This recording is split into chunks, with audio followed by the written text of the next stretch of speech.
Vivemos num mundo cheio de problemas e tragédias. Pode parecer que não há saída para os seus problemas, mas Deus tem um plano maravilhoso para nos libertar da realidade deste mundo mau.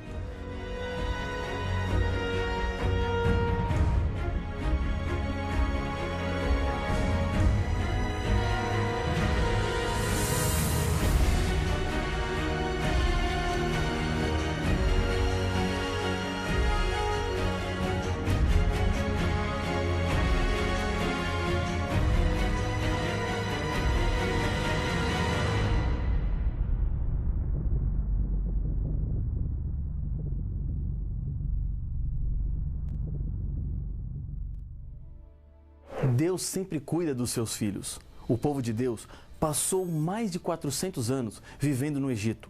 Lá, eles se tornaram escravos e trabalhavam o tempo todo, sem descanso.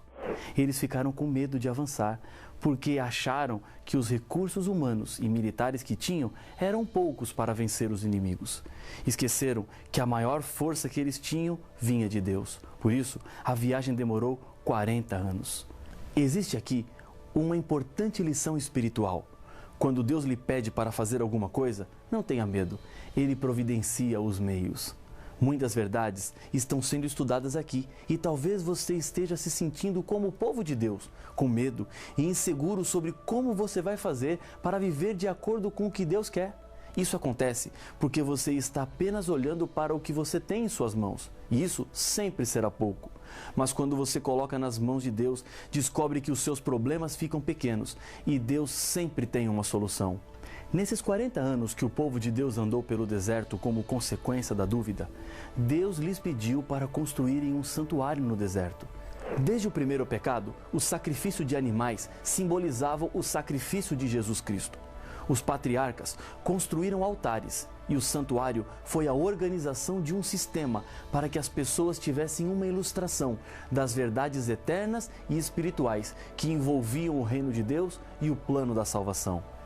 Dentro do santuário aconteceriam sacrifícios que deveriam ser presenciados por todo o povo e mostraria assim claramente a desgraça e o mal que o pecado ocasiona. Da mesma maneira, os rituais do santuário apresentariam o preço do resgate do pecador, pago pelo Salvador. O santuário aponta para a realidade do pecado, a graça de Deus, os aspectos do julgamento em que cada ser humano está envolvido e o fim do pecado através da destruição e restauração deste mundo. O santuário construído no deserto por Moisés foi depois substituído pelo Templo de Salomão, depois pelo Templo de Zorobabel e por fim o Templo de Herodes. No ano 70, uma profecia de Jesus com relação ao templo se cumpriu. Em conversa com seus discípulos, em redor do templo, Jesus lhes disse: Tendo Jesus saído do templo, ia se retirando, quando se aproximaram dele e os seus discípulos para lhe mostrar as construções do templo. Ele, porém, lhes disse: Não vedes tudo isso? Em verdade vos digo que não ficará aqui pedra sobre pedra que não seja derribada. Mateus capítulo 24, versos 1 e 2. Na época do general Tito Vespasiano, o templo foi destruído e até hoje não mais reconstruído. O Apocalipse nos apresenta o templo celestial, do qual o templo que estava construído sobre a terra era apenas uma figura, uma ilustração de algo muito maior. Entender melhor o funcionamento do santuário e todos os cerimoniais nos dá uma compreensão mais profunda do plano da salvação e do fim do mal. João nos apresenta em uma visão o santuário celestial. Abriu-se, então, o santuário de Deus, que se acha no céu, e foi vista a arca da aliança no seu santuário, e sobrevieram relâmpagos, vozes, trovões, terremotos e grande saraivada. Apocalipse capítulo 11, verso 19. João descreve alguns móveis que ele viu dentro do santuário. No texto que lemos, João vê a arca. Em outros textos, João nos diz que viu o altar e também o incensário. O santuário da terra era coordenado pelos sacerdotes, que eram da tribo de Levi. No santuário celestial também existe o sacerdote. Paulo nos apresenta quem é. Ora, O essencial das coisas que temos dito é que possuímos tal sumo sacerdote, que se assentou à destra do trono da majestade nos céus, como ministro do santuário e do verdadeiro tabernáculo que o Senhor erigiu, não o homem. Hebreus capítulo 8, versos 1 e 2.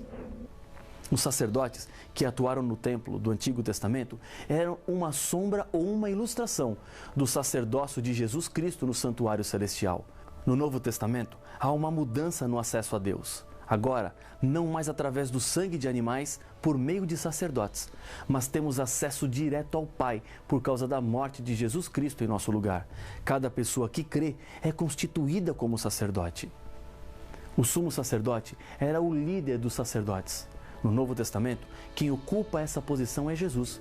Ele é o único sumo sacerdote que temos. O santuário da terra tinha uma relação muito próxima com o celestial. Quando Deus mandou construir o santuário, disse a Moisés: "E me farão um santuário, para que eu possa habitar no meio deles, segundo tudo o que eu te mostrar, para modelo do tabernáculo e para modelo de todos os seus móveis, assim mesmo fareis." Êxodo 25, versos 8 e 9. O santuário tinha um pátio, onde ficava o altar de sacrifícios. Ali acontecia a morte dos animais que subiam como cheiro suave ao Senhor, simbolizando Jesus Cristo, como apresenta Paulo em Efésios capítulo 5, verso 2. "E andai em amor, como também Cristo nos amou e se entregou a si mesmo por nós, como oferta e sacrifício a Deus em aroma suave." No pátio também estava a bacia, que era para lavar. A água que estava dentro da bacia representa o Espírito Santo, a palavra de Deus, e também o batismo. Isso é o que a própria Bíblia nos diz em João capítulo 7, versos 37 e 39. João capítulo 13, verso 10 e capítulo 3, verso 5. No pátio estava a tenda, que era o santuário propriamente dito. Dentro da tenda existiam 2 compartimentos. O primeiro era chamado de santo. Ao entrar, na direita, estava a mesa dos pães. Eram 12 pães, feitos de flor de farinha, representando a Jesus, que é o pão da vida. Do lado esquerdo estava o candelabro de ouro, que tinha 7 lâmpadas acesas, o tempo todo. O profeta João viu o candelabro do céu. Voltei-me para ver quem falava comigo, e voltado vi 7 candeeiros de ouro. Apocalipse capítulo 1, verso 12. Jesus estava no meio dos candeeiros. Jesus é a luz que ilumina o mundo. O pecado trouxe trevas para os seres humanos. Sem Deus, não sabemos o que fazer e nem para onde ir. Precisamos de ajuda e Jesus é aquele que mostra o caminho e a direção segura. Diante do véu que fazia a separação para o segundo compartimento do santuário, estava o altar de incenso.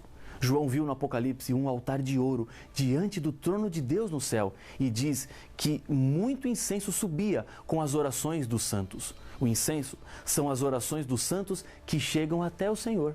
Nessa ilustração, Deus está dizendo que não existe nenhuma oração que Ele não ouça. Deus sabe do que precisamos. Ele conhece as nossas lutas e as nossas dores. Ele sabe o motivo do nosso choro e sempre estende a mão, pronta para nos ajudar. O segundo compartimento do santuário era chamado de Santíssimo. Era o lugar mais sagrado do templo. Ali estava a arca que João viu. Sobre a tampa da arca era visível a presença de Deus, o que chamamos de Shekinah. Nos compartimentos, o acesso era limitado. No lugar santíssimo, o sumo sacerdote só entrava uma vez por ano, chamado pelos judeus de Yom Kippur, que significa literalmente dia do juízo. Já no pátio, entravam todos os pecadores arrependidos. Alguns serviços aconteciam diariamente no santuário. Acompanhe a leitura de Números capítulo 28, versos 3 e 4. Dir-lhes-ás: esta é a oferta queimada que ofereceis ao Senhor, dia após dia. 2 cordeiros de 1 ano, sem defeito, em contínuo holocausto. 1 cordeiro oferecerás pela manhã, e o outro ao crepúsculo da tarde. 2 vezes por dia acontecia o sacrifício contínuo, devido aos pecados que são cometidos sem que a pessoa saiba que cometeu, o que a Bíblia chama de pecado por ignorância. Outro ritual dentro do santuário era o da expiação.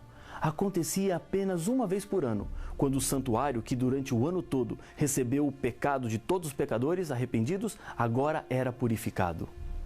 Cada serviço é uma revelação em símbolo do grande amor de Deus. Paulo, em Efésios, nos fala sobre o tamanho do amor de Deus. Acompanhe a leitura. A fim de poder compreender com todos os santos qual é a largura e o comprimento e a altura e a profundidade e conhecer o amor de Cristo, que excede todo entendimento, para que sejais tomado de toda a plenitude de Deus. Efésios capítulo 3, versos 18 e 19. Na verdade, achamos que conhecemos o amor de Deus, quando na verdade o conhecimento que temos é muito pequeno. Colombo descobriu a América, mas ele não sabia muito sobre o continente que ele descobriu. Morreu sem conhecer os grandes lagos, rios, bosques e vales. Assim também nós descobrimos o amor de Deus que nos alcança para resgatar, mas saiba que esse amor tem altura, largura e profundidade que não conhecemos. Esse amor é como um imenso oceano e é necessário imergir nele para que conheçamos um pouco mais do que ele representa, sem conhecer tudo o que havia descoberto. O santuário apresenta 6 passos fundamentais para a salvação que aparecem nitidamente em cada símbolo representado. Primeiro, na porta do pátio é reconhecida a necessidade de salvação do ser humano. Segundo, no altar dos holocaustos é colocada sobre o pecador a justiça de Cristo que o torna justo, sem que ele seja necessariamente justo. Terceiro, na bacia ou no lavatório, a purificação da vida é creditada ao pecador por causa da pureza de Cristo, o que desperta em cada pessoa a santificação, que significa crescer em Jesus cada dia mais, tornando-me hoje melhor do que fui ontem. Quarto, no altar de incenso, Jesus está sempre em intercessão por nós. Quinto, no candelabro de ouro, o Espírito Santo está hoje atuando em prol da igreja, trazendo a luz que vem de Jesus e da sua palavra. Sexto, na Arca da Aliança, dentro dela, encontram-se harmoniosamente a justiça e a misericórdia de Cristo. Todos os sacrifícios do Antigo Testamento apontam para Jesus. Em Hebreus capítulo 9, versos 9, 13 e 14, encontramos o seguinte: isto é uma parábola para a época presente. E segundo esta, se oferecem tantos dons como sacrifícios, embora estes, no tocante à consciência, sejam ineficazes para aperfeiçoar aquele que presta culto. Portanto, se o sangue de bodes e de touros e a cinza de uma novilha, aspergidos sobre os contaminados, os santificam, quanto à purificação da carne, muito mais o sangue de Cristo, que pelo Espírito Eterno a si mesmo se ofereceu sem mácula a Deus, purificará a nossa consciência de obras mortas para servirmos ao Deus vivo. O grande pintor francês Jean-Léonel Gérôme fez um quadro da crucifixão de Jesus que é uma verdadeira obra-prima. Nela não aparece a cruz de Cristo, mas sua sombra projetada no chão. Ao fundo, aparecem os soldados romanos e a multidão retornando para Jerusalém. Mas a sombra da cruz faz do quadro magnífico. A sombra da cruz de Jesus projeta-se através dos séculos e chega até os nossos dias e exerce uma poderosa influência na história do povo de Deus. Mas talvez você esteja se perguntando: matar animais? Isso não é muito violento? O sistema de sacrifícios do Antigo Testamento ensinava ao povo o caráter terrível do pecado e apresenta Jesus como o único caminho que pode libertar os seres humanos da culpa. O pecado é uma ofensa moral contra Deus e apenas o sangue de Jesus pode apagar os pecados e libertar o ser humano da sua culpa. Hebreus capítulo 8, verso 6, apresenta a realidade do ministério de Jesus. Agora, com efeito, obteve Jesus ministério tanto mais excelente, quanto é ele também mediador de superior aliança, instituída com base em superiores promessas. Jesus é o único e suficiente mediador entre Deus e os homens. Um mediador intercede por ambas as partes. Jesus intercede por nós diante de Deus, oferecendo os méritos de seu sangue e implorando o perdão dos nossos pecados, dos quais nos arrependemos quando aceitamos a Jesus. Também intercede da parte de Deus em nossa consciência, para que nos convertamos e a nossa vida seja de acordo com a vontade de Deus, obedecendo assim aos seus mandamentos. Jesus entregou-se a si mesmo para que tivéssemos salvação, porque Cristo não entrou em santuário feito por mãos, figura do verdadeiro, porém no mesmo céu, para comparecer agora por nós diante de Deus. Hebreus, capítulo 9 e o verso 24. Em uma vila na Escócia, viveu um médico que ficou conhecido pela sua bondade. Após a sua morte, ao examinarem os seus livros, encontraram muitas contas marcadas com tinta vermelha, com as seguintes palavras: cancelada, pobre demais para pagar. A esposa, que pensava diferente dele, disse: estas contas devem ser cobradas, e levou assim o assunto até o tribunal. O juiz lhe perguntou: isto que está escrito em vermelho é a letra do seu marido mesmo?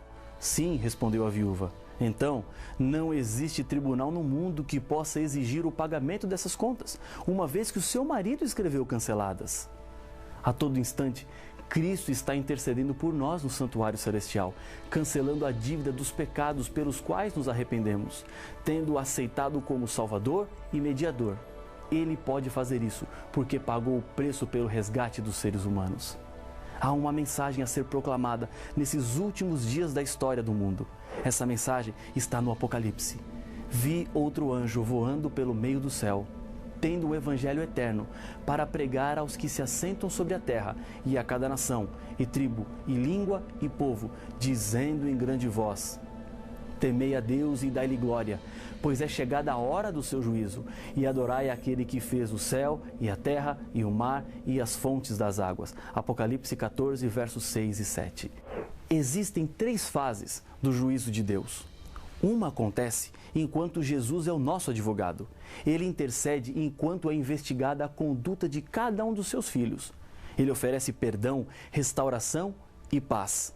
A primeira fase ocorre enquanto Jesus é o nosso advogado. Ele intercede enquanto é investigada a conduta de cada um dos seus filhos. Ele oferece perdão, restauração e paz. A segunda fase acontece quando a porta da salvação se fechar e o Senhor virá para levar ao céu o seu povo fiel. E no céu acontecerá a análise do julgamento de Deus, um tempo de comprovação para os santos de que Deus foi justo. A terceira acontece com a destruição final dos ímpios. Esse é o fim de todo o mal e do pecado. Nunca mais haverá morte, nunca mais haverá divórcio. Deus não quer que você seja considerado culpado e nem condenado. Ele quer te ver salvo. Mas para isso acontecer, uma decisão precisa ser tomada. Não deixe para amanhã, pois o amanhã não existe. Já ouvi algumas vezes pessoas dizerem assim: não me entreguei a Jesus ainda, porque não chegou a minha hora. Deixa eu lhe dizer uma coisa. Deus não chama ninguém com hora e dia marcados. Ele chama a todos agora. Não é preciso esperar nada. Basta apenas você aceitar viver de acordo com a vontade dele. Outros dizem assim: existe tempo para tudo e o dia da minha entrega ainda não chegou. É verdade que a Bíblia fala de tempo para tudo, mas quando o assunto é a salvação, o tempo certo é agora. Preste bem atenção no convite que eu vou lhe fazer. Você quer receber de Deus a salvação? Está disposto a viver de acordo com a vontade de Deus? Se esse é o seu desejo, se essa é a sua vontade, ore comigo. Senhor, obrigado por teu amor profundo, que foi até as últimas consequências para nos salvar. Aceita o nosso coração, a nossa entrega e a nossa decisão, em nome de Jesus. Amém.